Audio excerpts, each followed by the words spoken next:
সম্প্রতি দীঘায় মুখ্যমন্ত্রী মমতা বন্দ্যোপাধ্যায় উদ্বোধন করেছেন জগন্নাথ মন্দিরের।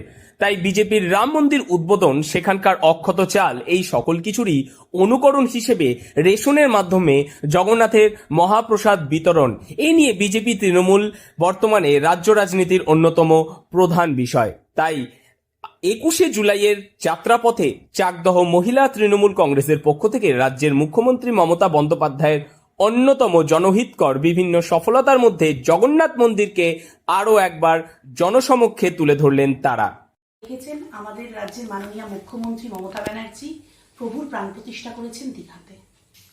এখন প্রভুর দয়ায়, প্রভুর কৃপায় দীঘা পর্যটন কেন্দ্র থেকে প্রভুর ধামে পরিণত হয়েছে। সবই প্রভুর লীলা, প্রভুর ইচ্ছা।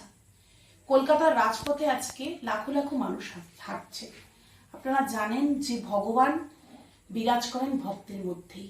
তো প্রভুর লাখো লাখো ভক্ত আজ কলকাতার রাজপথে রয়েছে। প্রভু তাই তাদের সাথে সামিল হয়েছেন কলকাতার রাজপথে। এইটাই হচ্ছে ব্যাপার। প্রভুর ভক্তদের মধ্যে রয়েছেন।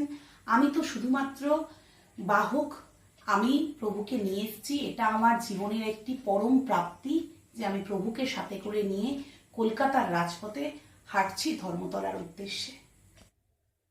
এদিন সকালে ট্রেন পথে ধর্মতলার জগন্নাথ এবং হাতে রাজ্য সরকারের নানান জনমুখী প্রকল্পের প্ল্যাকার্ডের মধ্যে জগন্নাথ দেবকেই স্থান দিয়েছেন। যুক্তি হিসেবে তারা বলেন, ভগবান বিরাজ করেন ভক্তের মধ্যে। আজ লাখো লাখো ভক্ত সমাবেত হবেন শহীদ তর্পণে, আর সেখানেই মুখ্যমন্ত্রী মমতা বন্দ্যোপাধ্যায়ের প্রতিষ্ঠিত প্রভু থাকবেন তাদের সঙ্গে, আশীর্বাদ করবেন।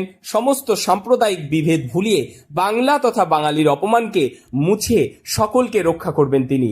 দীঘায় এখন পর্যটন কেন্দ্র থেকে পরিণত হয়েছে জগন্নাথ ধামে, তাই তাদের এই উদ্যোগ বলে জানান তারা। নদিয়ার চাকদহ থেকে মৈনাক দেবনাথের রিপোর্ট, লোকাল 18 বাংলা।